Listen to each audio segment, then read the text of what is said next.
কিছু কথা বলতেছি, একবার বলবো, দুইবার বলবো না, কান খোলার শোন শিকদার। আজকের পর থেকে আমি লালকুঠিরে আর লালকুঠি আমারে কেউ কাউরে চিনে না, কিন্তু লালকুঠির প্রত্যেকটা দেয়ালে আমার গল্প লেখা থাকবে।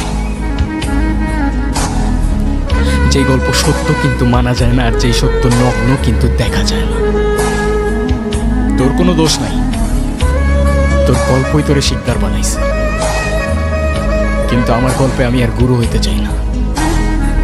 ভালো থেকো কাকা।